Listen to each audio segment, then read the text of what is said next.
YSR Congress party మాజీ మంత్రి శంకర్ నారాయణ కూటమి ప్రభుత్వ పాలన విమర్శిస్తూ చేసిన వ్యాఖ్యలపై పెనుగొండ తెలుగుదేశం పార్టీ నాయకులు దుమ్మెత్తి పోశారు. పెనుగొండ పట్టణంలోని తెలుగుదేశం పార్టీ కార్యాలయంలో సోమవారం టీడీపీ మండల కన్వీనర్ శ్రీరాములు ఆధ్వర్యంలో ప్రత్యేక సమావేశం ఏర్పాటు చేశారు.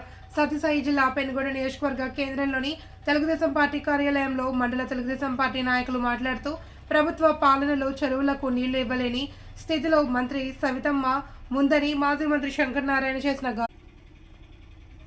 వ్యాఖ్యలకు ధీటుగా బదులిస్తూ ఘాటు విమర్శలు చేశారు. మండల TDP convener Sriramulu Yadav, corporation director Keshavayya, Kuruba corporation director Srinivasulu, Munimadugu Venkataramudu, BJP Radhakrishna, Janasena Kumar తదితరులు మాజీ మంత్రి శంకర నాన్నలపై తీవ్ర స్థాయిలో ఫైర్ అయ్యారు. సింగిల్ లేడీ అయినా కూడా ఒక మగోడు మీరు మంత్రి పెనుగొండకు ఎమ్మెల్యే అయిన తర్వాత మీరు చేయలేని పనులు ఒక లేడీ సింగిల్గా చేస్తూ ఉంది.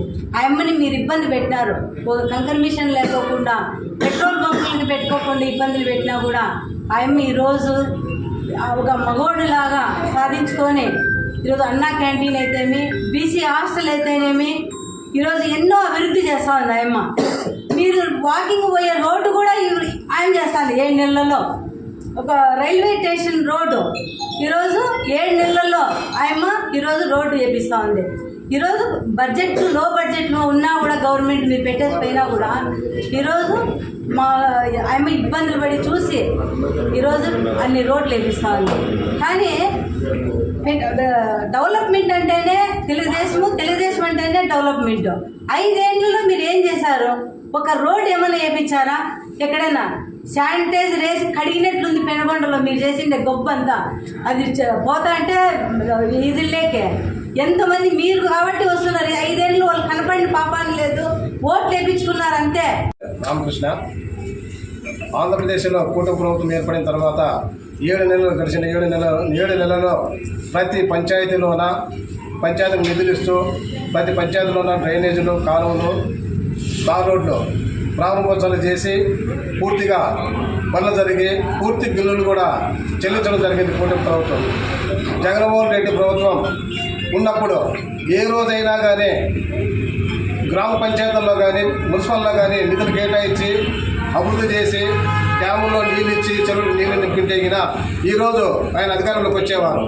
ఆయన అభివృద్ధి చేయలేదు కాబట్టి ఆ ప్రభుత్వాన్ని ప్రజలు ప్రతిపక్ష హోదాను కూడా తిరస్కరించేసి బయటకు పంపించేశారు. ఈరోజు సౌతమ్మ గారు మంత్రివలైన తర్వాత ఎన్డీఏ కూటమి పైన నిన్నటి దినం అవాకులు చెవాకులు పేల్చినాడు. అది ఆయన విజ్ఞతకి ఆయన స్థాయిగా మాట్లాడిన మాటలు కాదు. ఆయన అధికారంలో ఉన్నప్పుడు పెనుగొండ నియోజకవర్గాన్ని కానీ సత్యసాయి జిల్లాకు కానీ రాష్ట్రానికి కానీ ఏమీ ఒరగబెట్టింది ఏమీ లేదు. ఆ కాలంలో 19 నుంచి 21 వరకు భారీ వర్షాలు వచ్చి నీళ్లు పుష్కలంగా ఉన్నాయి కాబట్టి ఆ రోజు అంతా బాగా సమయంగా జరిగింది. అదే వర్షాలు రాకపోయింటే కనీసం ఆ ప్రభుత్వం వారు తాగే కూడా నీళ్ళు ఇచ్చే పరిస్థితుల్లో లేరు. ఆయన ఈరోజు మా ప్రభుత్వం మీద మాట్లాడుతున్నాడు. కానీ ఆయన ఉనికి చాటుకోవడానికే చూడుగా పెనుగొండకు వస్తున్నాడు. ఏదో శుభకార్యాలకి తద్దినాలకు వచ్చి ప్రెస్ వాళ్ళు అడిగితే ప్రెస్ మీట్ పెడుతున్నాడు. దాదాపు ఆయన ఇంటికి గేటులు దిగినే దగ్గర 5 నెలలు అయింది. ఆయన ఈరోజు మా సవితమ్మ గారి మీద అయితేనేమి మా ప్రభుత్వం అయితే మీద కానీ మాట్లాడుతున్నాడు.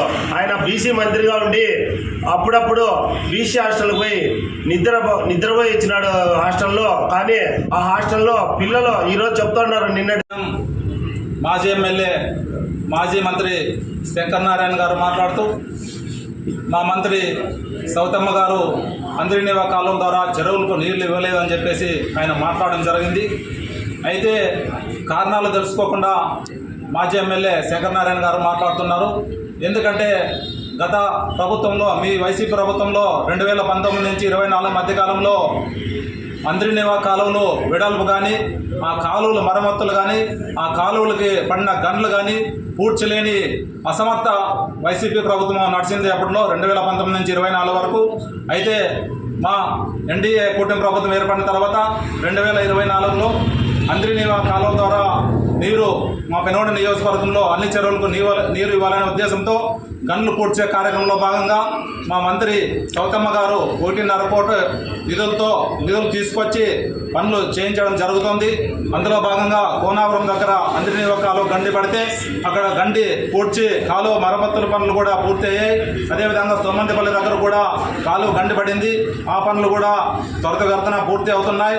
ఆ పనులు పూర్తి అయిన వెంటనే నియోజకవర్గంలో అన్ని చెరువులు కూడా నీరిస్తాము.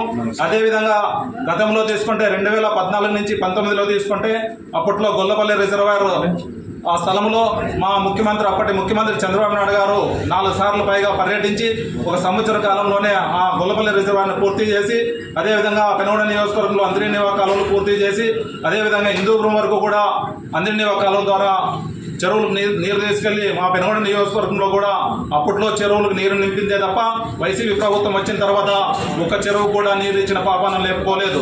ఎందుకంటే అప్పట్లో ఏదో వర్షాలు వచ్చి చెరువులు నిండినాయి తప్ప మీరు వైసీపీ ప్రభుత్వంలో ఎక్కడా కూడా చెరువులు నిండిన దాఖలాలు లేవని కూడా ఈ సందర్భంగా తెలియజేసుకుంటున్నాం. అదేవిధంగా పెనుగొండ నియోజకవర్గంలో అభివృద్ధి తీసుకుంటే మా సౌతమ్మ గారు ఇక్కడ శాసనసభ్యులుగా అదేవిధంగా మంత్రివర్యులుగా 7 నెలల కాలంలోనే అనేక అభివృద్ధి కార్యక్రమాలకు శ్రీకారం చుట్టడం జరిగింది. అందులో భాగంగా ప్రతి మండలంలోన 5 కోట్లకు పైగా ఈరోజు సీసీ రోడ్లు పనులు జరుగుతున్నాయి. అదేవిధంగా మా పెనుగొండ మండలంలో ఎంజేబీ స్కూలు గర్లకు సంబంధించింది ఎంజేబీ స్కూల్ రాంపురంలో తీసుకొచ్చి అది వెంటనే ప్రారంభం కూడా అవడం జరిగింది. అదేవిధంగా పెనుగొండలో ఉన్నటువంటి ఎంజేపీ